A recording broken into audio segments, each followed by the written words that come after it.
sûr, à notre niveau, nous avons le courage de le poser sur la table de débat. Il s'agit de la dénonciation de ce matin, Pierre Blériot. Alors, parfait, ici, la dénonciation de ce matin est un fait crucial. C'est la période des vaches grasses pour les grands arnaqueurs lorsqu'on organise les concours. Voilà.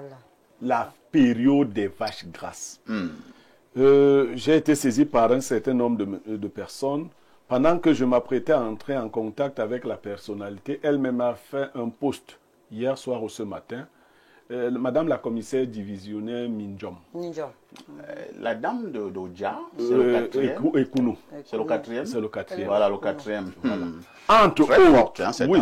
Alors, vous savez ce qu'un certain groupe d'arnaqueurs font? Non. On prend sa photo sur Facebook, ses photos en famille, et on organise des arnaques pour dire qu'elle a des places à donner, à vendre à la police. Je dis, c'est si bien monté que il y a beaucoup de victimes. Je prends seulement ce cas parce que ce cas m'a été rapporté et elle-même a fait un post. C'est la période des concours. Mais la dernière personne avec laquelle j'ai discuté hier, parfait ici, j'ai vu à quel point les Camerounais sont naïfs. C'est-à-dire que pour escroquer un Camerounais, il ne faut même pas être très intelligent.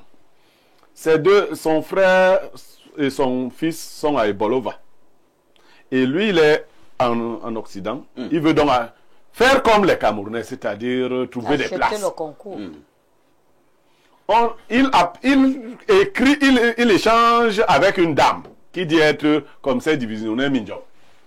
Qui lui dit, bon, ce n'est pas à moi que tu vas remettre l'argent, je vais t'envoyer à la délégation générale rencontrer quelqu'un.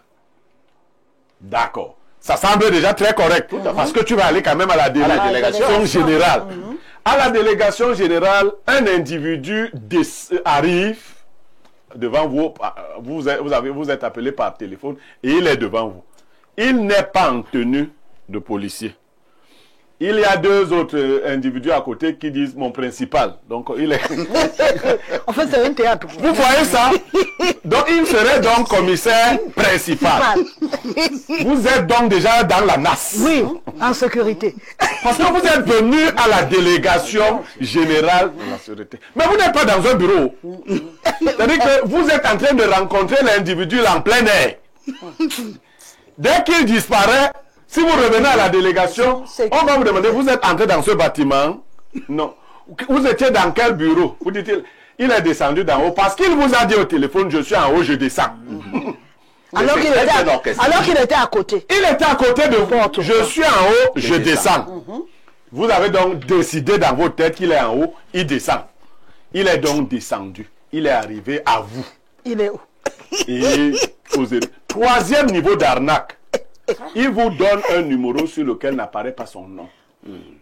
Sur lequel vous allez faire des transferts. Je lui ai demandé, mais attendez. Vous travaillez avec quelqu'un de sérieux. Il dit que lui s'appelle Metteur, par exemple. Mais il vous donne le numéro de Envom et Alice, à qui vous envoyez de l'argent. Le monsieur a envoyé 1 500 000. Incroyable. Oui, pour celui-là seulement. Alors, hier, nous travaillons, lui et moi. Je lui posais des questions. Ok. Tu accuses Madame la divisionnaire. Tu as déjà causé un jour avec Madame la divisionnaire. Il dit par message. Je dis, mais attends, tu es quand même de l'autre côté.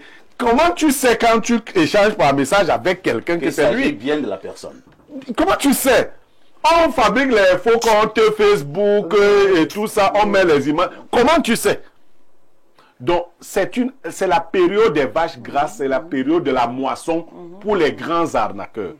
Et comme l'occasion s'y prête, c'est-à-dire que ces choses, semble-t-il, existent dans notre monde. C'est-à-dire qu'on achète les places. C'est ça. Parce que si on n'achetait pas les places, personne n'allait... l'arnaque ne serait pas possible. Mais comme il paraît qu'on peut acheter les places, la chose devient possible. Nous avons donc cette situation et qui s'attaque à des personnalités. Je crois que comme c'est la police qui est touchée en son cœur, qu'on va vite nous attraper ces arnaqueurs-là. Parce qu'elle est touchée dans... C'est l'une des rares femmes commissaires divisionnaires et gérant une unité de sécurité publique dans la ville de Yaoundé. Merci Blériot pour cette dénonciation très pertinente. Hein. On passe la parole au psychosociologue. Vous êtes là dans votre domaine. Hein. Pourquoi la société camerounaise, je vais parler comme au quartier, est devenue comme ça? Vous savez, nous ne sommes pas très surpris parce que les frustrations, la pauvreté, les difficultés quotidiennes ont parfois créé chez les individus la mise en place des structures de contournement. Et parmi ces structures-là, parmi ces stratégies, malheureusement, les Camerounais fonctionnent avec le slogan « Tout ce qui peut me donner de l'argent, je commence d'abord, j'ai fait d'abord, si ça peut me donner de l'argent. » Et je dis parfois à mes étudiants, rien que si tu dis à un Camerounais il voit le feu, et tu lui dis que derrière le feu, il y a 50 millions, il va te poser la question, je peux me soigner avec combien après avoir traversé le feu? C'est ça la posture du Cameroun aujourd'hui. C'est-à-dire, le Cameroun est dans une posture mentale un peu délabrée, un peu complexe et un peu dangereuse parce que, au jour d'aujourd'hui, être Camerounais, c'est un problème déjà. Ah bon? C'est un problème déjà parce que, on va peut-être le dire tout à l'heure quand on abordera le thème principal, mais être Camerounais, c'est un problème parce que les Camerounais ont mis de côté tout ce qui est civisme, tout ce qui est moral. Et tout ce qui intéresse le Camerounais, c'est son gain, c'est son argent. Il est prêt à tout. Je vous assure que M. Blériot fait une dénonciation. Parmi les dénonciations, vous pouvez vous rendre compte qu'il y a des dénonciations pour lesquelles les gens qui ont été arnaqués sont des vieilles personnes. C'est-à-dire qu'une vieille maman qui a même 80 ans et qui vous dit que mon fils, je n'ai que 1 million, si le gars va dire que donc, je vais te mettre ton fils, sachant pertinemment qu'il ne va rien faire. Je vous assure, c'est ça le niveau de mentalité aujourd'hui au Cameroun. Et au jour d'aujourd'hui, nous devons dire, avec l'évolution, avec l'intelligence artificielle, les stratégies sont devenues un peu presque sophistiquées. Parce qu'au jour d'aujourd'hui, moi, j'ai vécu ça en examen. Il y a quelqu'un qui m'appelle avec le numéro d'un tonton personnel et il demande de l'argent. Et la voix, je vous assure, c'est sa voix. C'est-à-dire que quand vous répondez au coup de fil, vous êtes sûr que c'est la personne elle-même qui vous appelle. Maintenant, comme ce sont des gars qui sont très stratèges, ils vous disent que, bon voilà, tu fais comment? Il dit que oui. Même pour prendre psychologue, il dit, je lui dis, mais tu habites où? Quand je lui ai posé 3 ou 4 questions, il a commencé à m'insulter. Bon, au jour d'aujourd'hui, avant de faire des transactions financières, mes chers frères, mes chers Camerounais, mes chers compatriotes, faites attention. Maintenant, le débat au fond, c'est que est-ce qu'on devrait encore monnaie pour des concours? Parce qu'il faut le dire, lorsqu'on a dit concours, c'est parce qu'on veut, on veut le mérite. On veut le mérite, on veut les meilleurs. Et parfois, lorsqu'on n'a pas la chance d'avoir ces meilleurs-là, ceux qui vont donner de l'argent pour entrer dans une école de formation sont ceux-là qui entrent avec des mentalités, ne pouvant pas changer les formes, ne pouvant pas changer les symboles. On a négocié pour moi. Pour que d'autres personnes entrent, ces personnes sont contraintes à passer par le même chemin et passer par la même stratégie, malheureusement. Merci. Professeur Cécile Dolizane est bossé.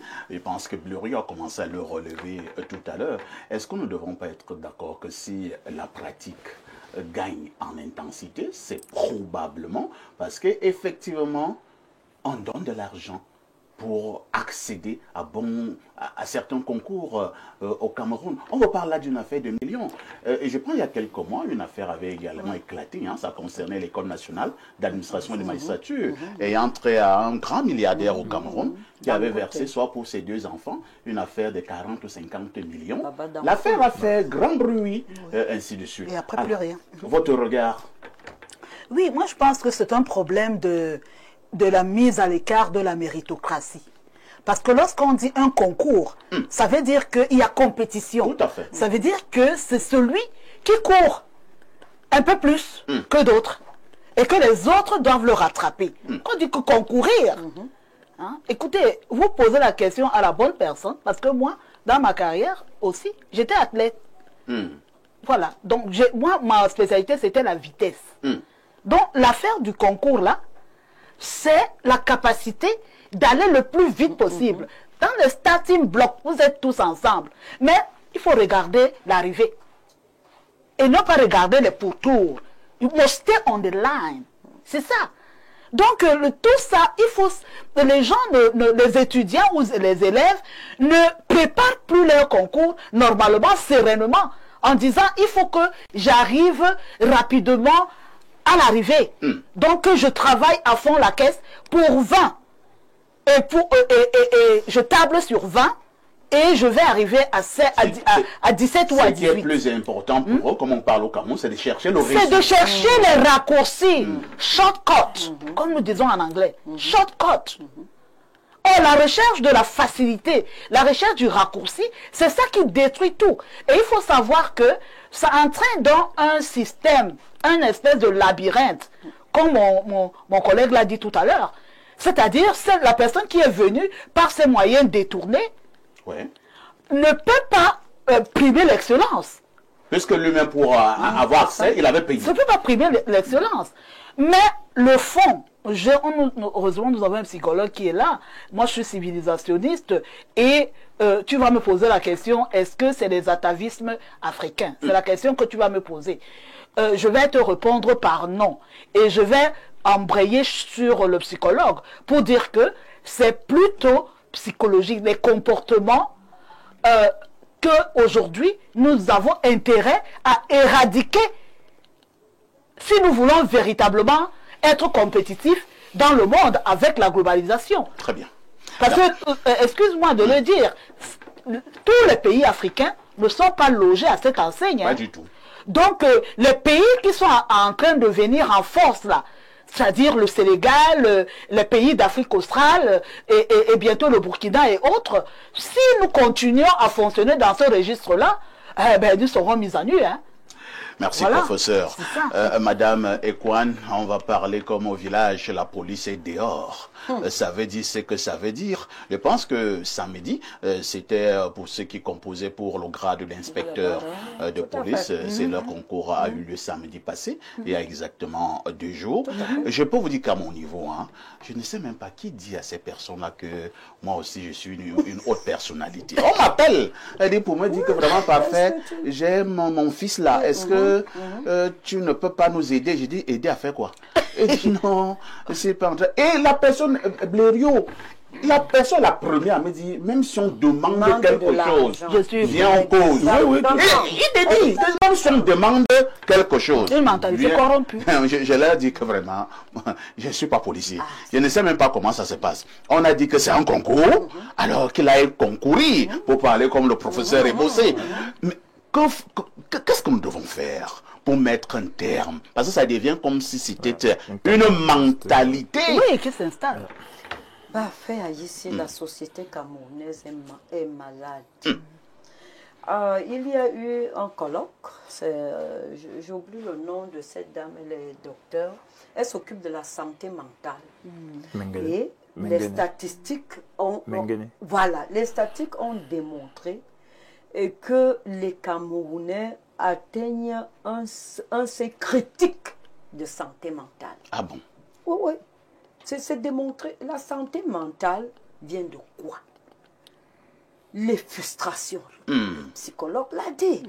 Les frustrations, les us et coutumes. Vous évoquez la police aujourd'hui, mais vous oubliez les 30% qu'on a évoqués aux finances. Vous oubliez les 10 millions qui sont à l'ENA. Vous oubliez. C'est-à-dire que c'est une pratique qui s'est installée dans les mentalités et a sclérosé les mentalités camerounaises. Et tout le monde est malade. Puisque si tu ne fais pas comme les autres, mais tant pis pour toi. C'est pour cela que nous voyons une évolution de la non-méritocratie. C'est-à-dire que nous sommes en train d'atteindre un seuil critique de poubelle, comme quelqu'un disait, de délabrement moral. De délabrement moral. Et j'aimais ce prêtre qui disait, je vais le paraphraser, les poubelles que nous voyons au Cameroun sont prophétiques, sont symptomatiques de ce qu'est la société camerounaise. C'était pas fort? Non, en plus on le voit. La poubelle c'est quoi? C'est-à-dire que même ce que la dénonciation de Blériot démontre le degré de poubelle mentale. C'est ça. C'est la poubelle. C'est-à-dire que on ne réfléchit plus, on ne va plus vers la méritocratie, vers l'excellence. On n'a même plus la fierté d'être bon. Parce que quand tu es bon... C'est une fierté. C'est une fierté, mais il faut avoir peur. Parce que quand tu excelles quelque part, ceux qui n'excellent pas, tu deviens la cible. C'est clair. Tu deviens la cible. Clair. Donc il faut... les bons préfèrent devenir bêtes pour se préserver. Et nous voyons ça dans nos administrations. Ne montre pas que tu connais. Oh là là. Ne montre pas que tu sais. Tu es bon, mais tu es obligé de jouer Tu es à la obligé bête. de jouer parce que la société malade, elle doit fonctionner comme ça. Donc, ce n'est pas seulement la police, Oui, pour chuter. ce n'est pas seulement la police, c'est la société qui a déjà des tas et des avatars. Si on ne fait pas, comme le professeur le dit, si on ne fait pas attention, quelle sera l'identité camerounaise? Merci, Madame Ekouane. Pierre Blériot-Nyemek, vous l'avez déjà fait, nous le réitérons. Hein. Il faut d'abord que l'honneur de Madame le commissaire divisionnaire, que je connais un tout petit peu, c'est pas une amie, hein, mais je la vois toujours au niveau de la voie publique elle-même. Parce que je vous dis que c'est une travailleuse. Elle est comme un homme. Hein. Elle est très active. Elle est un homme. Une fois même sur la voie publique, on a eu un petit malentendu, mais elle me parlait avec fermeté. À l'époque, on n'était même pas encore divisionnaire. Alors, Pierre Blériot, ça devient quand même compliqué. Hein. À un moment donné, dans des quartiers, dans des maisons, vous suivez et on vous dit que pour tel concours, c'est 3 millions. Pour l'autre, c'est 5 millions. Pour l'autre, c'est 10 millions. Vous posez la question, on parle du Cameroun ou bien on parle d'un pays qui... Blériot, est-ce que c'est encore possible de résoudre ce problème, cette affaire d'accès aux concours administratifs où il faut donner de l'argent? Bon, parfait. C'est bon, bien de m'avoir posé cette question-là. Je le dis ces derniers temps, je serai candidat à l'élection présidentielle de 2032. De 2032. Je ne fais pas ça comme une boutade. Mais je vous dis aussi qu'avec le système actuel, quel que soit l'homme qui arrive là, si c'est ce système qui est maintenu, il y aura ce phénomène. Oui. Vous comprenez? C'est vrai. Cet argent qui se donne est comme une sorte de tamis. C'est pour cela que vous voyez que les montants ne font que grimper. Tout à fait. C'est une sorte de tamis. Pourquoi? L'État a absorbé, a rassemblé toutes les attractions. Tout le monde veut entrer dans un établissement public. Public pour voler de l'argent. Il faut donc être policier, il faut être magistrat, il faut... Aux impôts. La solution, c'est de libérer l'emploi. De faire ce qu'ils ont appelé la décentralisation. Réel. Parce que si vous avez 5 millions de jeunes gens qui cherchent l'emploi, avec un État qui peut donner des places à 300 000 personnes, comment on va faire pour les choisir? Parce que si nous partons même sur la base du mérite dont nous parlons tous ici, on va déboucher à une guerre civile. Actuellement, dans l'état actuel. C'est-à-dire, ce n'est pas pour justifier la corruption. Parce que quelqu'un peut vouloir être politicien, il ment. Il y a qu'il faut changer ce système sur lui-même. Il faut que l'attraction des gens aille ailleurs. Tant que tout le monde voudra être sous-préfet, voudra aller... Quand vous voyez tous les gars qui s'enfoncent vers soi là, droit tout le monde. Si vous leur demandez combien de places on prend à l'ENAM par an, voilà les profs d'université.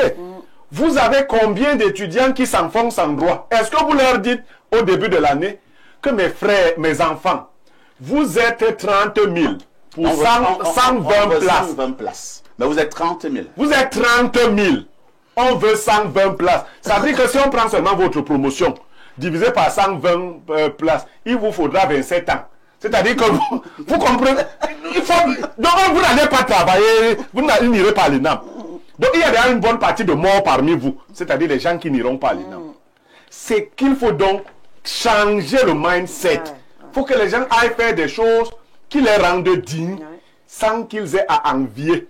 Et que ces choses-là donc se réduisent. Parfait, si on a 1000 candidats à l'ENAM pour 120 places, on peut envisager la compétition. On peut, professeur, envisager. Mais on ne peut pas avoir 40 000 candidats pour 120 places. Et on commence ça comment? Même si vous cherchez le mérite là, il y aura au moins 3 000 méritants. Sur 40 000. Vous commencez à chercher le mérite du mérite. Oui, c'est bien. Donc en fait, l'État est coincé. L'État, si vous voyez les jeunes Camerounais qui peuvent être policiers, ils dépassent de loin le nombre de candidats que vous demandez, qui ont toutes les aptitudes, que ce soit physique ou intellectuel. Ils sont donc 1000 fois supérieurs au nombre. Qu'est-ce qu'on fait? Vous savez comment le corrompu ou le corrupteur vont raisonner? Ils vont vous dire que, mais, eux aussi, c'est des Camerounais. T'as même pas allé prendre les Tchadiens pour mettre à la police camerounaise. Sauf que ils nous ont motivés. Non. Pour qu'on comprenne que c'est eux. Non, il va falloir... Maintenant, ça va. Vous parliez de l'honorabilité de Madame Mindjong, divisionnaire Mindjong. Nous l'avons fait effectivement pour dire que ce n'est pas elle qui est derrière ces arnaques. Tout à fait. C'est un montage. Il faut éviter de mettre ces personnalités en avant au devant de la scène.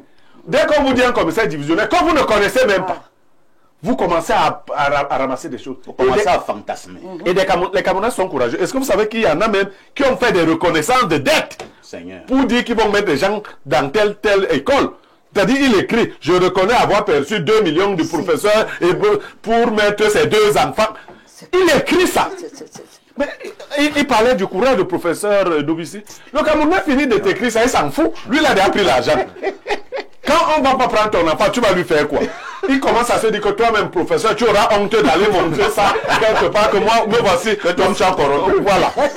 Vous voyez comment lui, il anticipe. Quand tu lui dis que tu avais fait une reconnaissance de dette, tu me vendais la maison. Je te dois quoi? Donc voilà à quel point il faut revisiter l'État.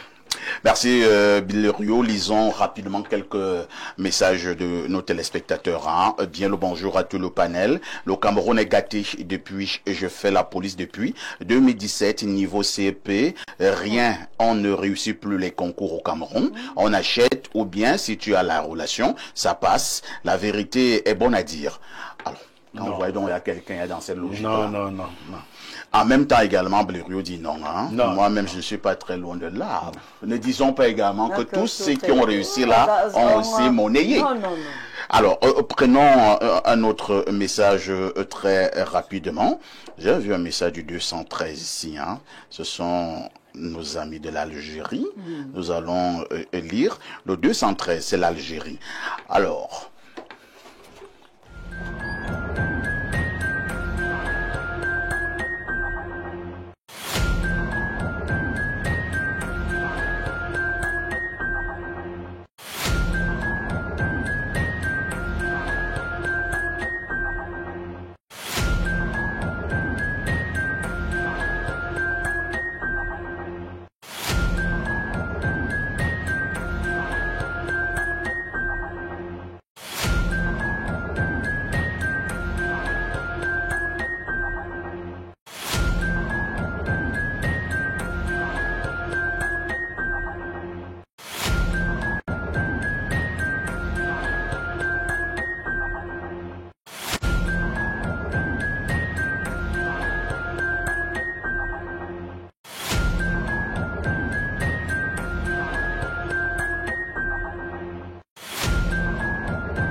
Toutes nos excuses pour cette légère coupure d'électricité.